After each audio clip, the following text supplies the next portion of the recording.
I just wanted to show you what I was gonna bring to you. Okay, so she's already cried her heart out. Cried her eyes out. She looks young, maybe, I don't know, 20, 21, something like that. And I'm wondering how many dates they've been on? Because it says he flaked on me. Okay? So let's start dissecting everything that she's saying, break it down to see if this is really even worth the tears. And you can tell there's tears in those eyes because her nose is red. When you're crying your eyes out, your face gets puffy and red. I should know. This is a video to the guy who flaked on me on our date. I just wanted to show you what I was gonna bring to you. Now you're ghosting me last minute. So weird. So childish. So, I'm Latina. I got you some tacos. Okay, this makes me angry at him. So she brought him food. That's already a plus. Okay, I'm just gonna say that. She brought him food. That's banging. That's awesome right there. Tacos. They look slamming. When they're wrapped up in foil like that, you know that they're slamming. Okay. I'm just gonna say that. Just because I've been to a lot of Mexican spots and the food hits when it comes out of the package looking like that. Really good. From my favorite tacos place. I made you some homemade horchata. Bro. I just had some today. I just had some today from a spot that I love. If you've never had horchata, guys, please do yourself a service. Go to the grungiest, dirtiest, worst part of town Mexican spot.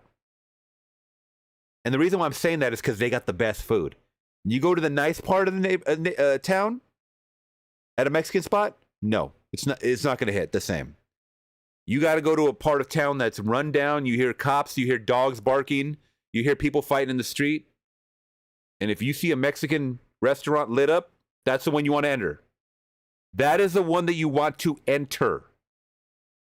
What the hell is horchata? Come on, brother, this ain't for you then. This talk is not for you. It's basically like a rice water that has like cinnamon and sugar in it. Okay, I'm just going to tell you that. It's a nice, sweet, like desserty type of drink. But the fact of the matter is that she made it from scratch. She didn't buy it. She made it. Agua horchata. Because you said you like that, and I made it. And some Mexican corn muffins with honey butter. Okay, I've only had this once. Mexican corn muffins. All right, it's kind of like a corn muffin. Would be like a little like cornbread. If you had cornbread during like that time of year or whatever, if you had it, just you guys know what it is. The honey butter, I don't know what she's talking about. I don't know. I've never had that, but let me know if you guys have. Some Mexican corn muffins with honey butter. Handmade. So it looks like she went all out. I mean, they were going to have a picnic or something, I'm guessing, because I don't think you just pull up and eat this in the car. There's no way. Which is another intimate thing, too, guys. You got to think about it like this. It's not just like, let's go get some food at a restaurant. It's like, let's go get some food, or she's planning this. And if we're going to go out to a park or the beach, a picnic, that's something special. That's going the extra mile, I think. You guys let me know your thoughts. Let me know why you ghosted me. That's crazy.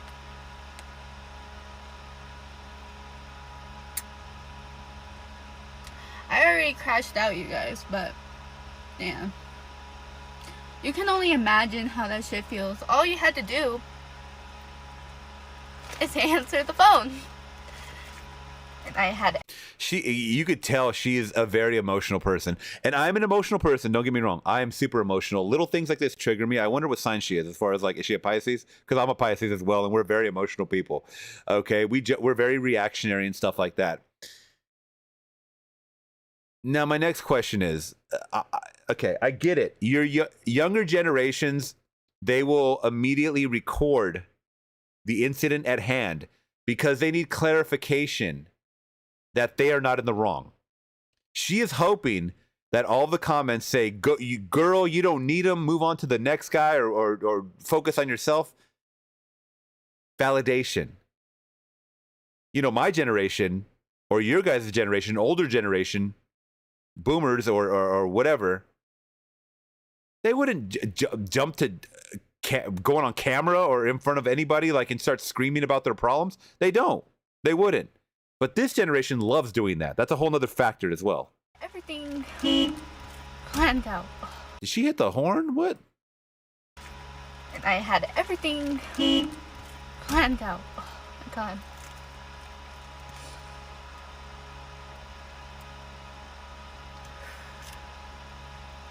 Okay, you guys, we thug through. Cause you know what? Fuck this lover girl shit. I guess we had to go on our villain arc. Now this is bad. This is bad. This is what I don't like to see. As an older person, I don't like to see this. When a girl gets upset that a man ghosts them or flakes on them or whatever, then they think, fuck all this lover stuff. I have to go on my villain arc, she said. That's not what you want to do. You don't want to hoe out. You don't want to go out, get belligerent drunk, and hook up with the next guy. You don't want to do that. Because first of all, it makes you look dumb. It makes you look easy as well. And no self-respecting person is going to want to get with you after that. So please stop generalizing all men in this category because you ran into one bad apple. You can't do that. You really can't generalize people that way. But she's going through it. I hope it sinks in and she realizes that just to make better choices next time. I guess this shit is not worth it. This shit's not real.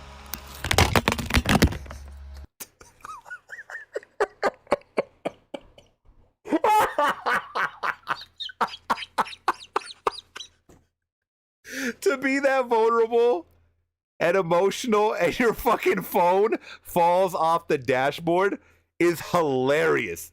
I'm sorry. I know she's cried her heart out. She hits the horn by accident and then her fucking phone falls over. That is funny. That is comedy. If this is fake and this is a skit, girl, you deserve all those views. Had to go on their villain arc.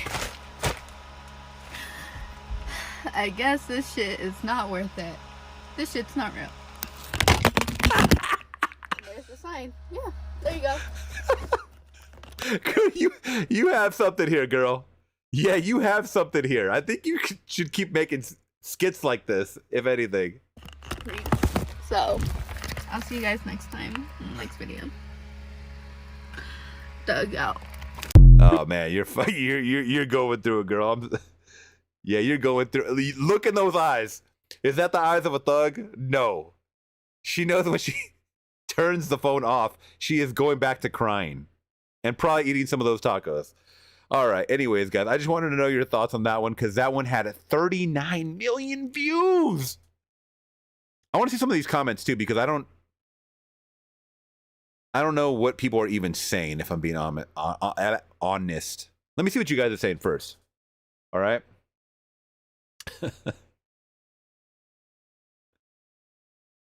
Okay, yeah, Amanda saw this already.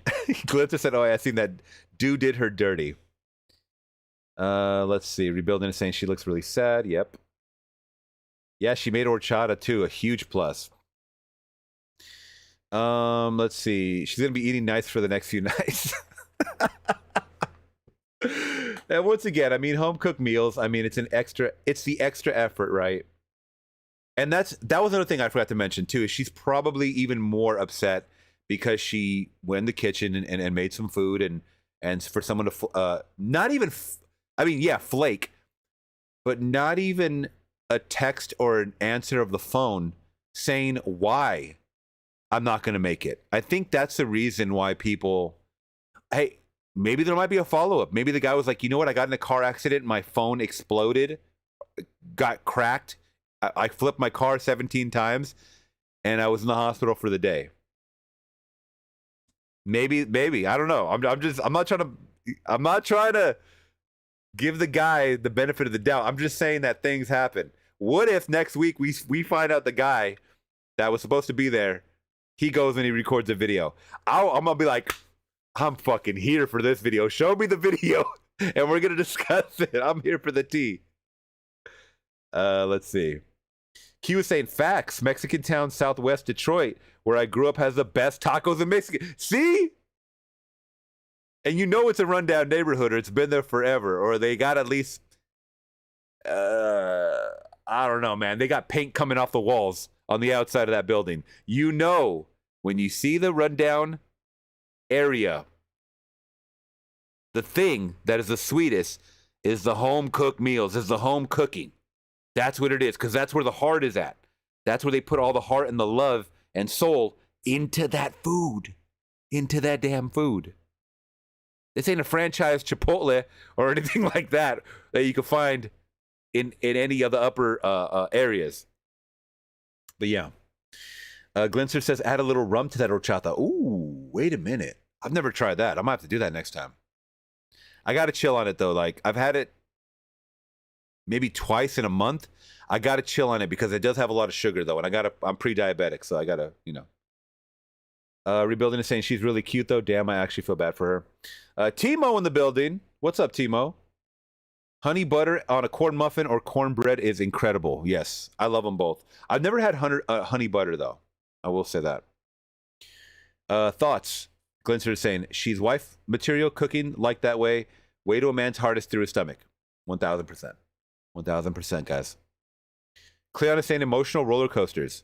And that's another thing, too, guys, we need to factor in. How fast did she record this video after getting ghosted? Did she text him saying, you know, a couple of times saying, where you at? Where you at? I'm over here. I'm over here. Did she call a couple times? And then as soon as the second call, she didn't get anybody? Did she then record the video? I mean, what are we talking about here? I feel like you got to wait at least a couple hours. Find out what's happening. Okay, let's see the female's perspective. Amanda's saying, I've been stood up a few times, so I understand what she's going through. It's a sucky feeling. Yeah, that's true, too. Guys are going to be contacting her saying, I love tacos and horchata. I think people are going to be sliding in her DMs for sure. Mark is saying she likes them a lot. That's what it seems like, too. Once again, you don't cook for someone you don't like. Timo is saying hush puppies and honey butter are a great appetizer at southern seafood restaurants. Okay, good to know. Don't do that. I would go out with her instead if I could. Mark is saying, but what if you married two bad apples? TMI. Yeah, I mean, sometimes it happens, right? Glinster is saying that phone falling was some Woody Allen comedy. It was too perfect and ironic, right? I mean, if it means getting to have tacos, I would go out with her. Amanda's saying, I remember getting stood up and I remember meeting this worker. She was super nice and she talked to me and we're now friends. Oh, there you go. She was the waitress at the restaurant that I was supposed to meet someone. Oh my God.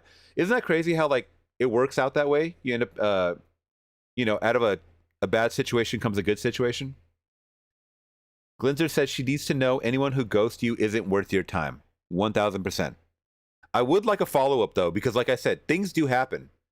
His phone could have gotten ran over by a steamroller. I don't know. Crazier things have happened. But let's see what the internet is saying, because the internet is cruel. Okay? So let's see what they are saying. Oh. Of course, the top one is the meme, right? Women. I got ghosted. Men. First time. All right. So, touche, man. Okay, we got the woman's perspective, I believe. This looks like a woman here, Jenna. She's saying he is ghosting you because you love bombed him. Oh, damn. Oh, whoa, girl. Okay, let's read this. This is thorough. He is ghosting you because you love bombed him. Then you made this video to victimize yourself and gain sympathy. He knows that if someone does this on the first date, they are either too desperate to love or be loved. Okay. This is getting deep. This is over the top. One cookie or muffin or a cup of coffee seems all right. Men like women with self-respect. And no, you don't have to go on a villain arc. As a woman, you are supposed to respond based on his feelings, emotions, and actions. You can't just pour love like a dam because it becomes uncontrolled. You are giving him what his mother would on a first date, and men wouldn't like this. Don't offer were you looking at me? Do you have something to say about this? Okay. Laura stepped in the room, and I thought she was going to have her 2 cents. Don't offer benefits of a wife to a man when he isn't your husband. Do you got thoughts on this, man? Okay, we'll talk after. Learn to balance your masculine and feminine sides. You seem young, you will learn. So far, I'm kind of agreeing with a lot of what she's saying here. All of this makes no sense to people who have done zero inner work. Your heart is in a good place, and you are a very soft-hearted person. You just want love. However, world is not that black and white anymore. Today, someone ghosted you. Tomorrow, someone will use you. This behavior is imbalanced until corrected. Wow. Spoken like someone that's probably gone through a lot of relationships herself. Okay. What do you guys think about that? That is very interesting. Okay. Now I kind of want to read a couple more comments. The top comments, of course. Okay, this next person says, love bombing is a bullshit concept.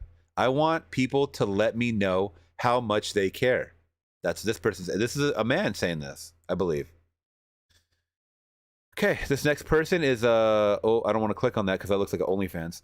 It says, her planning everything was pick me. It's the man's job to plan the date. This is stuff you do for a serious relationship. Okay.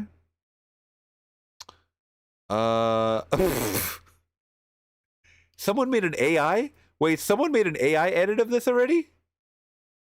What the fuck? I also brought $30,000 for you to invest in yourself. What? Oh, and this is cool. I got you a hard drive that belonged to my father with 53 Bitcoin on it. I brought you a Glock 45 because I saw you liked Glock. Okay. That's crazy. Okay, I gotta read this one. Bro, y'all think Shotty good? She brought the whole picture. I mean, when you make horchata, you make a lot of it at one time. You don't just make one cup. This person says, my heart broke. I'd kill for this kind of chick. This next person says, sound like he dodged a bullet. This person says, women do this to men all the time and never think twice. The world doesn't owe you understanding. This person says, nah, she is crazy because why is she recording? Crying in the car. Okay. This person says, she put all that together for a TikTok video. I bet you $5 she never had a date. Okay. I mean, crazy things have happened.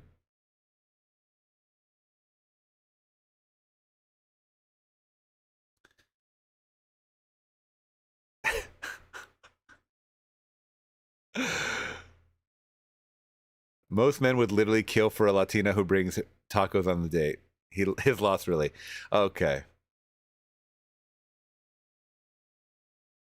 All right. All right, guys. There it is. There's the ball game. Thank you guys so much for joining me on another live stream. That was fun. That was interesting. Are people able to sue AI ripoffs? So that was going to be, yeah, I mean, maybe that'll be a conversation for the next stream.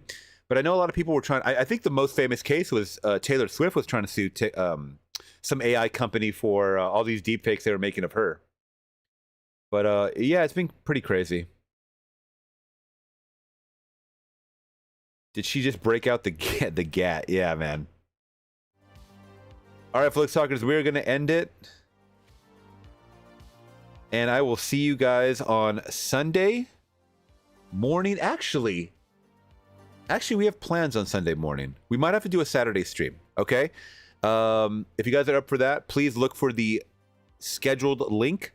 Consider joining today as a member. Consider checking out Patreon. I have all the links down in the description as well, guys. Check out my latest reaction, War of the Worlds 2025. It's a fun one. Even if you don't plan to see the movie, check out my reaction. It is fun. More Twilight Zone's reactions are coming once again tomorrow for members and this weekend for non-members. I'll catch you guys in the next one. I'm gone. Peace.